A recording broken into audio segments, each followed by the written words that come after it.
Today we are having a author who wrote the book Reverse the Search. Some of you high achievers out there probably Googling it right now, seeing how many reviews on Amazon. I'm going to try and pick out pertinent information for you guys. As we always say, financial independence and passive income is achievable, but it does take a long time. A lot of you guys are high paid professionals, a lot of business owners. It's not like about just quitting the job. Maybe you're unhappy in the right place, but it's about finding the right job if money wasn't entirely the goal here. That's where we come into play. If we're able to save you money on taxes, set you up with the right life insurance, take the edge off the money, perhaps you could find something a little bit more fulfilling. Thank you so much for having me. I'm Madeline Mann. I have a background in human resources. So I was the head of HR at several different growing tech companies. I saw the behind the scenes of who got hired, who didn't. And I noticed there wasn't necessarily a correlation between the people who had the really fancy education or the perfectly cookie cutter background that always landed the job. There were always standout candidates who would make themselves irresistible in the hiring process. I sought to uncover what that was, as well as the people who seemed perfect, but would constantly lose the offer. So I started putting out content online under the handle Self-Made Millennial, grew my audience to millions of people, and ultimately have dedicated my life to helping others land these career-defining jobs. Our folks, a lot of these guys are in their late 40s, 50s, so they've had a decade or two of work experience. The problem is we call it the golden handcuffs. Once you have $150,000, $200,000 of salary at least, you have to stick to these more higher level, more stressful jobs. So maybe we start there.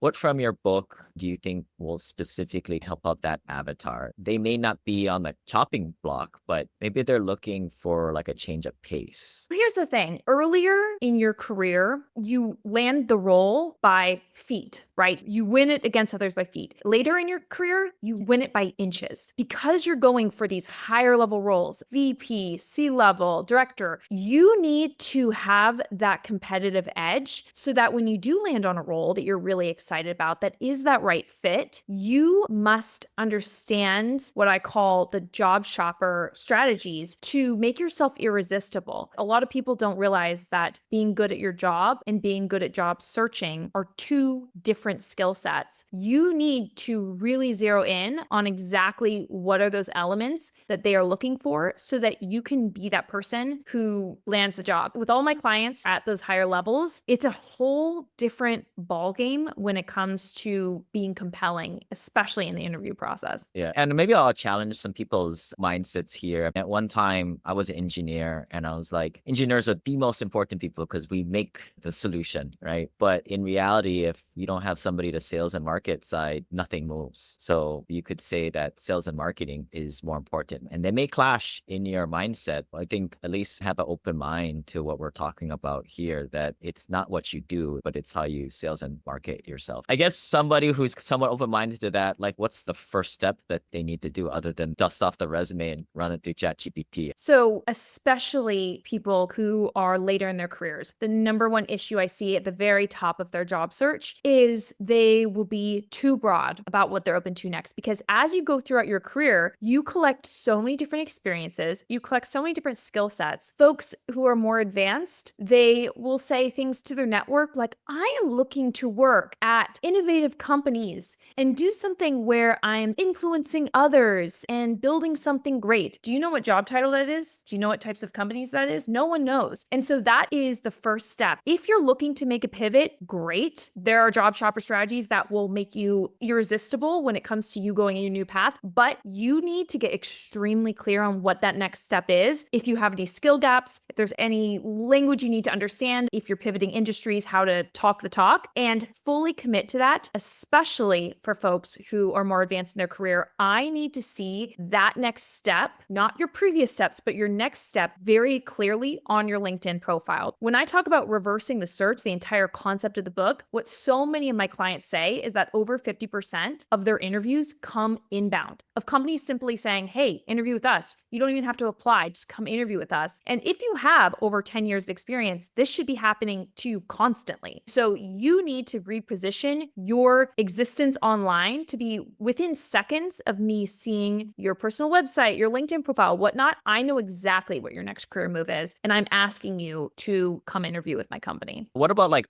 these are just things off the top of my head, like the job headhunters, right? What role does that have? Because for somebody who's not super bullish on marketing themselves, they're like, oh, the hell with it. I'm just going to hire somebody to do this for me. What do you make of that avenue? Headhunters are hired by the company, not the candidate. Is that what you mean? Yeah, but are there any folks that are more like the broker for the job seeker or anything like that? Almost exclusively, the executive recruiters are typically focusing on the company. Now, of course, sometimes the executive recruiter will shop around a candidate. So the executive recruiter will see someone who's extremely skilled, and this will usually happen if you're a bit more advanced in your career, and they will shop them around to different organizations. So that is true, that can happen. But I will say, in the end, the recruiters are working for the company. It's really great to build those relationships and to stay top of mind, but it is extremely important to be found. And that is the thing that so many professionals come to realize once they learn all these job shopping strategies, is that you don't have to be the most talented person in your industry, but you should be one of the most easily found. That mindset shift of, oh, am I easily found right now? Am I easily thought of each time an opportunity comes up? That is a key component of making sure that these opportunities come inbound to you for the rest of your career. Yeah, definitely. It is a little bit of a softer job market, especially when you compare it with 4 or 5 years ago. And it makes me think of commercial real estate. Like in commercial real estate, there are no buying brokers in a way. You only have selling brokers who list the deals. And in a way, it's the same thing here. And it just speaks to the supply demand dynamic. Essentially, as the job seeker, you got to get off your ass and do this yourself. Yeah, that's the whole reason I have a business, is I'm coaching people to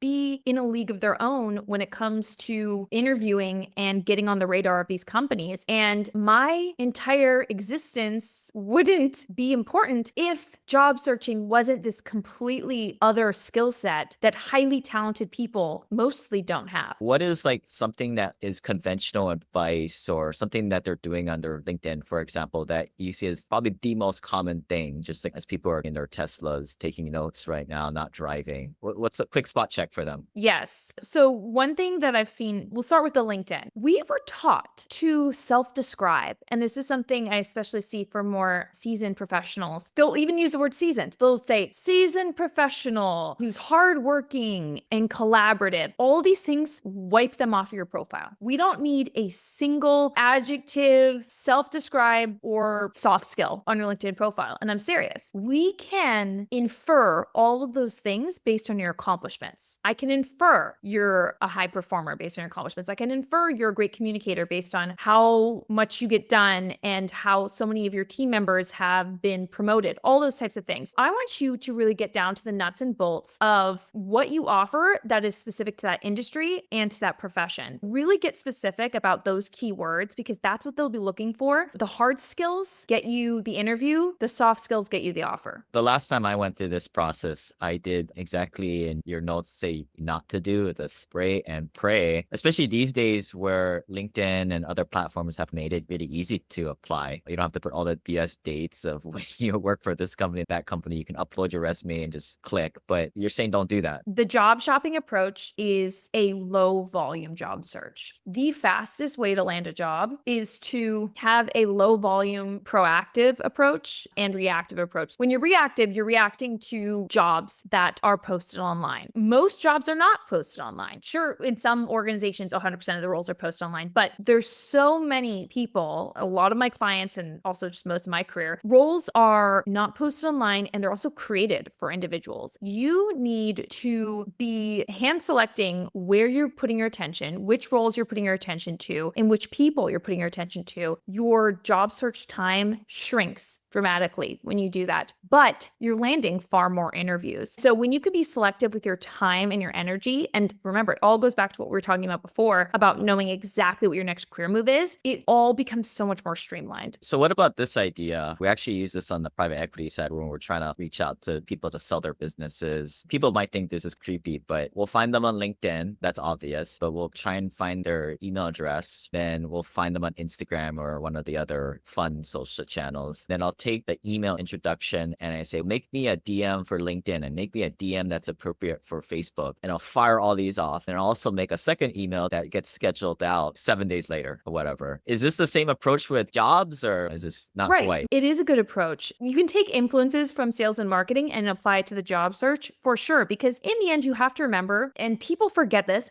you are a product. You are selling services. We don't always think about it that way, but a job is buying your services and they're subscribing to 40 hours a week of your time or however much time. You have to think about yourself in that way. Your resume is not a Wikipedia page, it is a sales page. And what you're describing is really outreach and follow up and these multiple points of contacts, which is so important, because what I teach is you should not measure your job search in applications. You need to measure it in interactions. I don't care if you applied to 100 jobs this week. That means absolutely nothing to me. I care about who did you talk to? Who responded to your email? Who responded to your message? That is the moment where you realize, okay, now there's proof that someone's actually reading my application. Because if you don't get any sort of interaction, when you look at the volume of the amount of applications these companies are getting per role, a lot of those applications are not being read. Going to your point there of who's reading it, is it the hiring manager, or is it the HR person, or is it the department head? Who are we trying to reach? I guess a wide range of roles here, right? But what's the method here? Okay, so if we are talking about getting in contact with the company, there's two ways to go about this. So first is ideally to get a referral. That means getting someone in the business to essentially pass your resume along for you. Find out who that person is too, right? Might be another way of playing that relationship. If you already have an insider. Yes, they could tell you who the hiring manager is, all that. When you are just looking to get a referral into the business, people overthink this part. The person who you should reach out to in the business is the person who's going to respond. For you, that would probably be someone different than for me. Maybe it's someone who went to your alma mater. Maybe it's someone who also grew up in Hawaii. Whatever is that commonality that you can create with that person, then you can ask them a few questions over email or over LinkedIn Messenger. Hey, I saw we both are from Hawaii. You've been working at X company for 2 years. How have you liked working there? And maybe they just respond quickly and they say, yeah, it was great. And now you're already building rapport. You can even ask them, hey, based on what you said, I am going to go forward with my application. What would be your advice to make sure my application doesn't get lost in the shuffle? This is where they might tell you, oh, well, I can pass your application along. Or they might tell you the recruiter or the hiring manager for this role is X person. You should send it to them, or you should reach out to them. Or they might say, just apply online. That's okay, because now we go to step 2, which is now you have that contact in the company. And even if they didn't agree to refer you, you are now not a random person. You can put their name in your cover letter. You can put their name in your email to the hiring manager, say their actual name. I know Jeff from your engineering team recommended I apply to this role, and here's a bit about me and why I'm really interested in this opportunity. Boom. Already, you are now a level above all the other candidates who don't know Jeff, who don't know anyone in the business. You just need to keep working the angles and really using any means necessary to log these interactions instead of simply applications. It reminded me of a book on like corporate espionage that I read a while back, but I took something from the book that I'm more on the hiring side, right? Hiring people. One of the things I took was if you find a person who you're serious about hiring, you try and find their ex-coworkers, and then you'll get the real scoops on the people. I guess different use case, but similar thing here, right? By using those magic words. Hey, Jonathan told me to reach out to you. I don't know if you're the right person, but at least you're a warm candidate. Yes, you are much warmer than someone who just puts their application there, doesn't say anything. And Lane, you hire, so you know that you get a lot of nonsense. You get a lot of people who apply who you can tell did not read the job description, because applying costs nothing. Anyone can put their application anywhere in this day and age. So if anyone makes an additional effort, not only to reach out to you, but to include one of your employees in the message and say that you've made an effort to communicate with them, that means something. It's a small world, and there's somewhat implied trust in there. Nobody would recommend a friend if they knew that they were just a loser. So it opens up doors. What's another way of opening opening these doors remotely in a way. We're all doing this remotely. Or is there another way that you do this in person too? Absolutely. I would say another great way to approach it, you can also create posts on LinkedIn. You can create thought leadership. One of the great things about it is even if you don't get likes or comments, you're reminding your network that you exist, which remember, it's all about being noticed and found, not necessarily being the best. The person who is more often thought of is going to get more offers than the person who's super talented that no one remembers. Just leaving thoughtful comments on people's posts are going to go so far. What I mean by that is if you can find people in your industry who they are getting engagement on their posts and you leave a comment on it, you are now showing up in your own network's feed. So they're going to see that post, they're going to see your thoughtful comment. You are also going to piggyback on that person who's already getting engagement. You are going to get visibility from them. Those recruiters, those hiring managers are going to see your headline, which should be very well optimized. You're now adding value, see the headline, boom, this person's definitely someone who I need to hire. You're building a relationship with the person who's posting. You are saying something insightful, and that is now building momentum. Just on top of it, there's several things that LinkedIn rewards and pushes your profile out to more people. That is also just like being a very active person who's signing in regularly and all of that. All of these things compound to where you're going to wake up one day and your inbox is going to be full of job opportunities, and you're say, I barely lifted a finger for this. That's really what it comes to job shopping and reversing the search. And a lot of it is they may not read it right away, but all that is in there. If you go to the post section, people can read your last actions. I like how you put it. What that tactic is called is thread hijacking. Sounds bad, but it is a low effort way of getting in there. You don't have to be a content czar and come up with stuff. Although I would say maybe put a goal out there, maybe do one thing a freaking month, right? How hard is that? Put a family photo in there if you can't think of anything, whatever. If you can't do that, I guess we're bottom thing here, you can thread hijack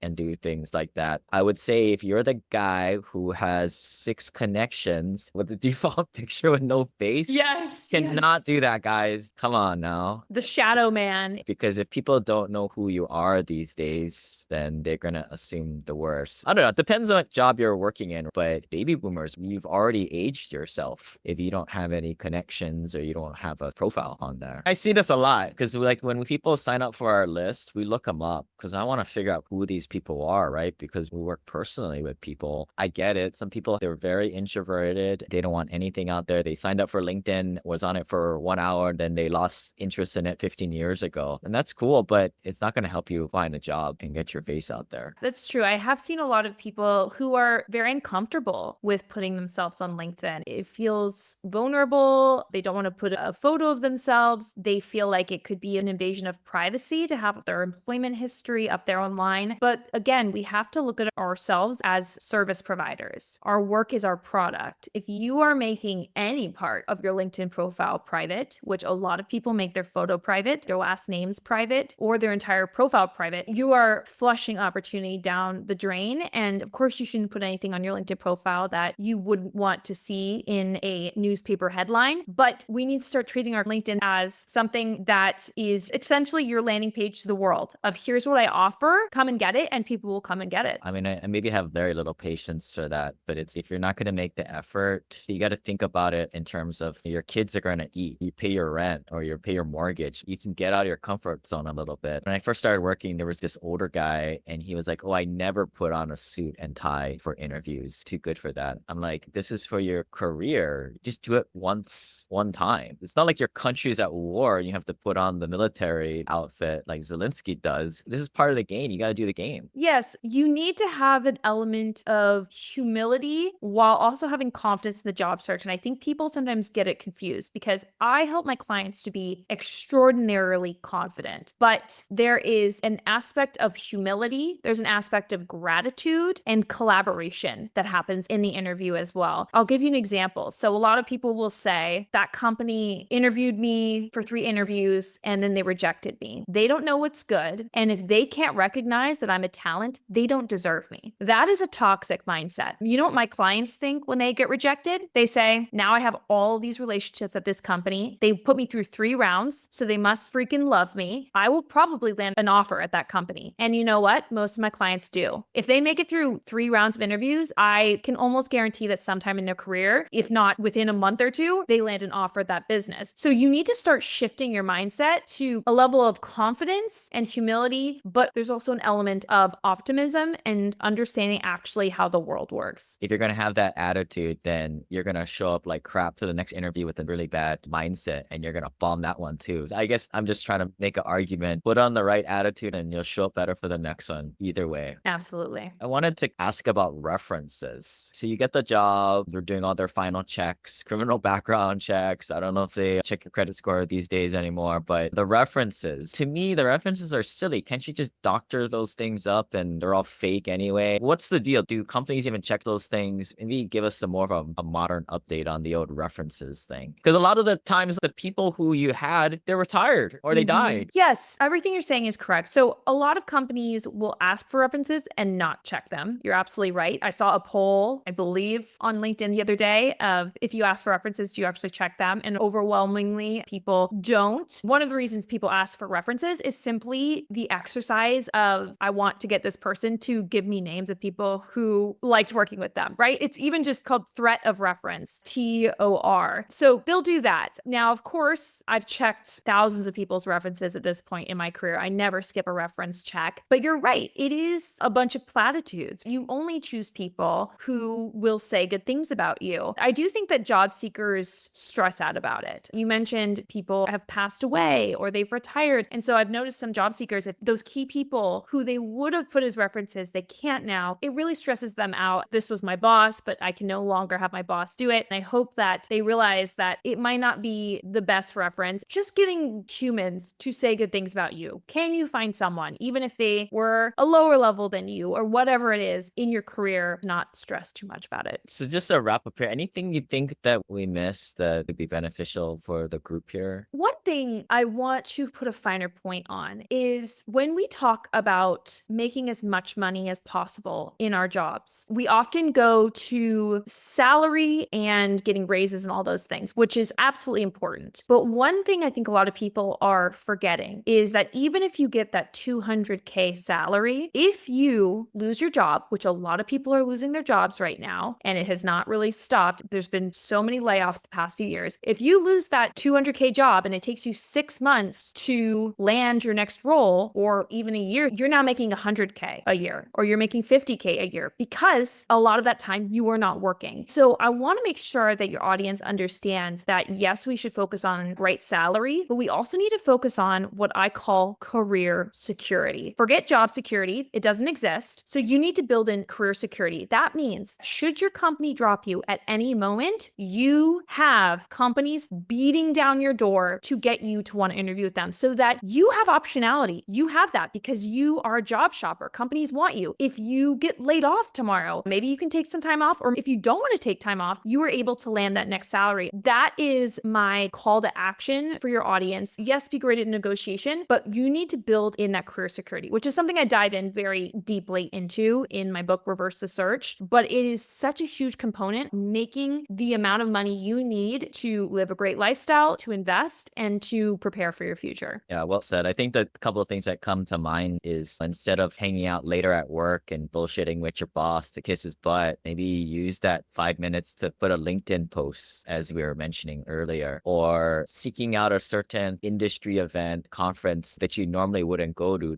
go with the idea of I'm going to network and market myself as opposed to doing what my company says I probably should be doing. You got to think about number one. At the end of the day, your business is not your company. Your business is personal finances. And I think this is why we brought you on here to talk about this. Don't forget about number one. Sometimes my wife says that. I was thinking about myself, but take a little bit of that, guys. Think about number one. It's not your company. It's about you at the end of the day, especially with shorter career spans or stints with companies. Thanks for coming on. Be sure to check out her new book, Reverse the Search. You can find it on Amazon. Google it, reversethesearch.com. I'll let you get the last word to wrap up here. Or... It's been my absolute pleasure. And exactly, your company owns your job. You own your career. Make sure you are making those moves, doing things in the good times, because the good times will not always stay good times. Be sure you're going job shopping and build that amazing life for yourself. Yeah, I think all too often we make choices or we make changes out of pain. It's like when we get a heart attack or blood pressures are high or we get on a PIP plan, that's when we start searching and we start to operate out of scarcity and out of pure terror sometimes. Maybe make it a point to just hop in there once every month and just pop around and see what's out there and snipe out jobs. You can't do that with your spouse technically, but you can do that with your job. Thanks everybody for listening. If you guys have any ideas for other topic materials other than the investing and taxes that we normally talk about, shoot us an email, let us know, team@wealthelevator.com. But we'll see you guys next time.